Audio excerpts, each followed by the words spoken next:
Hey everyone, this is Michael Arco. I'm here to talk to you today about the Water Electric Discard deck in Element Wars. So this is a really neat deck.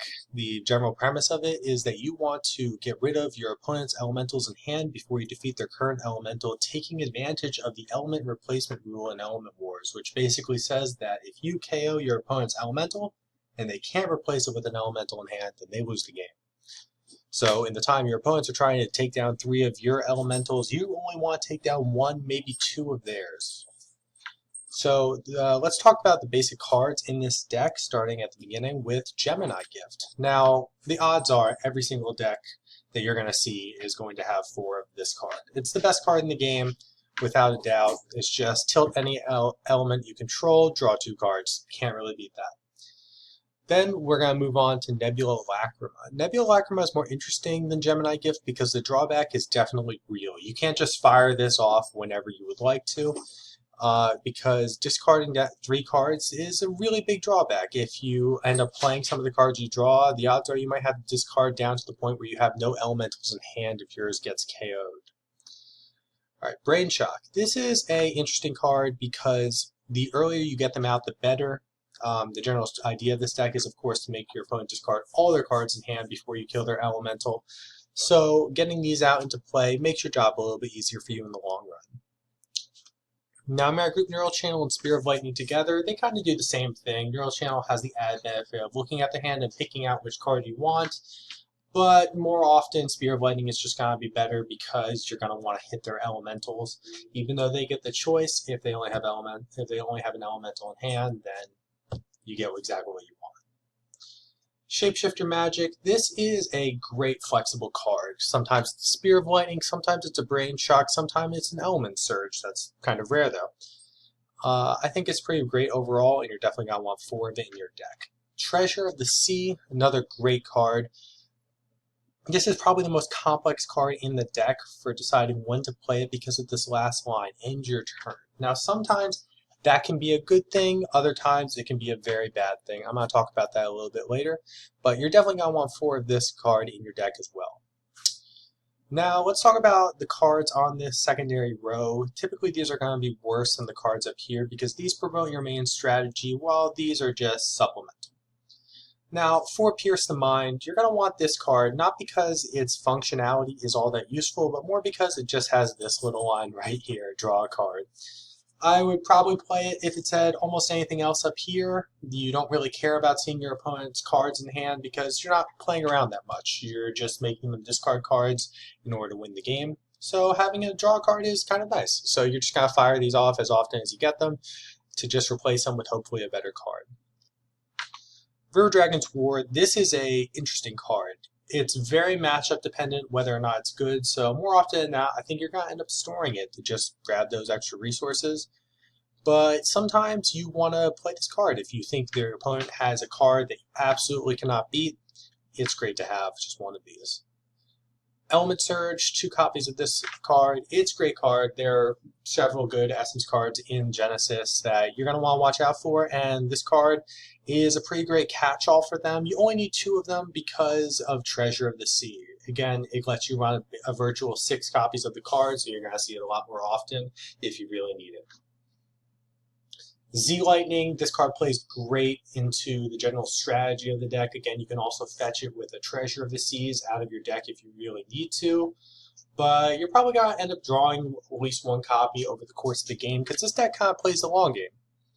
And you really need it.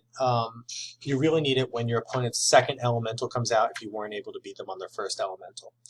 Lightning Shield, this card is... it's not great, but it's the best that Lightning or Water have when it comes to saving your butt from a large hit from, say, your opponent rolls 7 damage to you. That's a pretty big hit, and if it KOs your elemental, you'd be really happy to have this card. So let's talk a little bit about the elementals. I have 11 elementals total in this deck. I think that's the right ratio. You've got a pretty good chance of having it in your first hand and a very good chance of having it on your first mulligan if you don't have it in your first hand. And that's really what you're looking for. You don't really want to see too many elementals that often. You just want to get enough to chain you from one to the next. And I think 11 is a good number. And that's 6 water and 5 electric ratio based on the number of cards in this deck. I think that's the right number for when you start your game plan.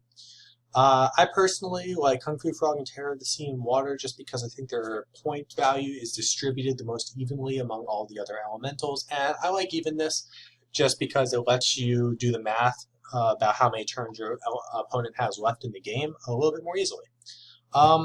Thunderbird, it's got a 0 ability and a 7 ability, so that makes it kind of difficult, which is why there's only 1 copy. If I could play 5 copies of Thundering Doom, I definitely would, but I cannot. So that's why we have Thunderbird here. Alright, so let's talk more about general strategy for the deck. Alright, so this deck, basically, a lot of people are going to make the mistake when they pick up this deck of firing off their Spear of Lightnings and their Neural Channels pretty early into the game because they're going to think, why not? You know, this is a discard deck. The idea is to get your opponent's cards out of their hand as fast as possible. And that would be a mistake. The odds are your opponent is going to do a lot of the work for you by playing their cards. They're not going to have a full grip of cards in hand. But if they understand your strategy, a smarter player is going to hold on to as many cards in their hand as they possibly can.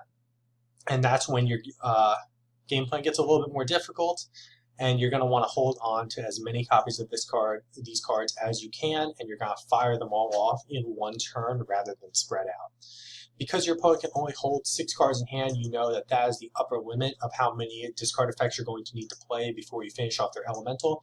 Brain Shot gets a lot easier. These ones, however, you're going to fire these off as soon as you get them, along with Gemini Gift. Nebula Lacrima, Neural Channel, Spear of Lightning, maybe Shapeshifter Magic. You're going to hold on to these cards as long as you can, because these are all going to come into play when you start the turn, where you're going to just hit them with discard effect after discard effect.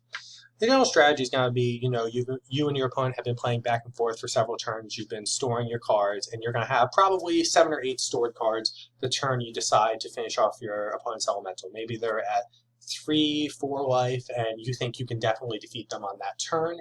So before your combat step, you're going to play maybe Neural Channel first, then Spear of Lightning. Basically, you're just going to keep firing off these discard effects as soon as you can to just keep making them discard. And once they're out of cards, that's when you finish off their elemental. Some things are going to make that a little bit easier, and that would be Nebula Lacrima. You're just going to draw 3 cards. The odds are you'll draw at least 1 discard effect. And that's great for you. You just want to just keep firing those off at your opponent. Now, don't play this. I'm not going to say don't, because sometimes there are situations where you want to, but oftentimes you're going to want to hold on to this card until you start, like when you start firing off those discard effects. I mean, if you have 6 cards in hand and you're just looking to fill your hand up with a little bit more consistency, then fire it off and just discard 3 cards you don't need. Like maybe you draw an extra Treasure of the Sea you don't need, or an extra Lightning Shield, and that's okay too. So I think a good strategy is basically to make sure you hit your store every single turn. This is more like a combo deck than any other type of deck. It's not really control, it's not really mid-rangey. So you're going to want to make your store every single turn, because the turn you go off, your odds are you're going to have to play 5 to 6 discard effects, which is going to require 5 to 6 tilted cards, in addition to any Nebula Lacrimas you might need to fire off, or Gemini Gifts to draw the extra discard effects. So that means you're going to need to make your store every single turn if you want any kind of consistency.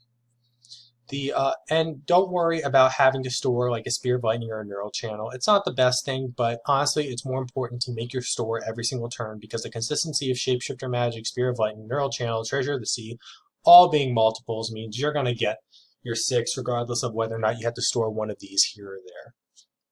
Now, Treasure of the Sea, I said I'd come back to this, is the most difficult card in the deck to play because of the line ends your turn. So the strategy for this deck is you want to make your decision about whether or not you're going to finish the game on your opponent's first elemental or their second elemental.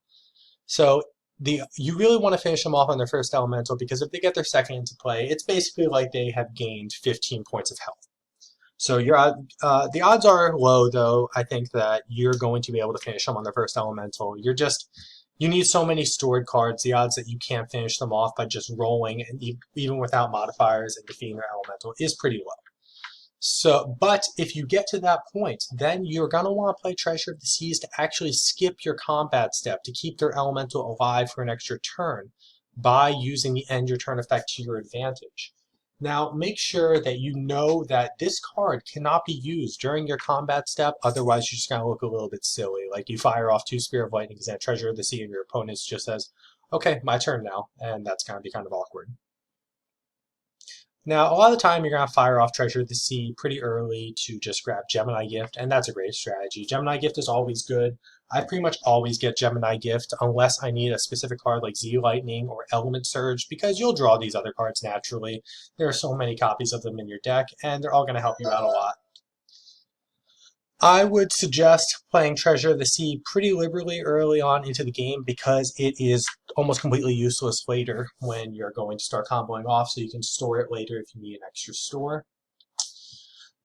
All right, so a couple interactions I also want to talk about. Brain Shock, great early. You want it as early as possible. If you play a Brain Shock and follow it up with a Shapeshifter Magic, that's just a second Brain Shock, which is amazing for you because this effect makes your game plan so much easier. You need less stored cards, you need less discard effects to get them out of cards in hand, and that's phenomenal. All right, so let's talk a little bit about River Dragon's Ward. It's a difficult card to play unless you really know the matchup, know what your opponent's playing, know what they have that can end the game for you. But its flexibility and power is high enough that I definitely want 1 copy in my deck, because worst case scenario, you store it and you're trying to make your store every turn anyway.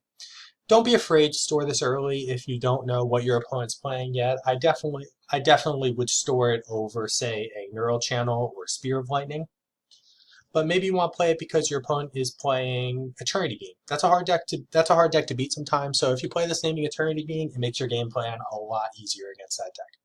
Element Surge, again, there are cards like Eternity Beam and other essences that can make your game plan a little bit difficult. Like Grova the Toxin Giants, that can make your game plan very difficult. Firing off an Element Surge to get rid of that, very helpful. Now Z Lightning, this is an interesting card in the deck. Basically, you're not going to be able to finish off your opponent on their first elemental a lot of the time. So you're going to want to beat their second one, but they're going to probably have a very high life total on their second elemental when you think you've acquired a critical mass of discard effects. That's where Z Lightning comes into play. Say they're at 10, typically on their first elemental, that would be too high for you to beat them just because of the amount of stored cards you had.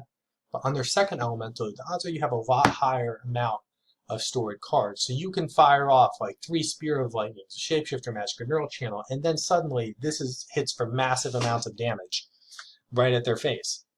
And you can win the game on that turn. That's why Z Lightning is really in the deck, because you have to hedge that you're probably going to win on their second elemental rather than their first. But that's still great for you. You're beating 2 elementals while they have to beat 3 of yours. Lightning Shield is in the deck just to fill out the 50 cards, and it's an additional flex spot that can sometimes help against more aggro-based decks, but I'm often finding that I store this card a lot more than I use it. All right, let's talk about a couple of extra cards down here. So these cards are, I'm going to talk about a little bit about each of them. So Element Surge, Lightning Shield, and River Dragon's Ward. You're going to want at least 1 copy, probably multiples of each within your sideboard. Remember that you can't have more than 4 copies total of a single card across both your sideboard and your main deck. So you're going to want probably 2 more copies of Element Surge, at least 1 copy of Lightning Shield, and at least 1 copy of River Dragon's Ward. They're all powerful. The alternatives to these in Lightning and Water are not that great, such to the fact that I would probably play 4 copies of a certain Fire card or a certain Dark card if I thought it was powerful enough. Because honestly, Treasure of the Sea is so powerful, you can just fetch out certain abilities that you think are really good. Now, Data Hack. A lot of people are wondering why in a discard deck you're not going to play Data Hack. It says discard on it, right? If your opponent's smart, they're going to pay 2 health 100% of the time because it actually helps them. They want to power out their second elemental because they know it buys them so much time. This card never does what you want and pretty much always does the exact opposite of what you want. You've wasted a card on your turn, you've lost a card, your opponents are happy that you're powering out their second elemental even faster, so just stay away from this card. It's a trap for this deck. That's pretty much everything. I think that this deck is probably one of the best decks, if not the best deck, and have fun with it, everyone. Thanks. Bye.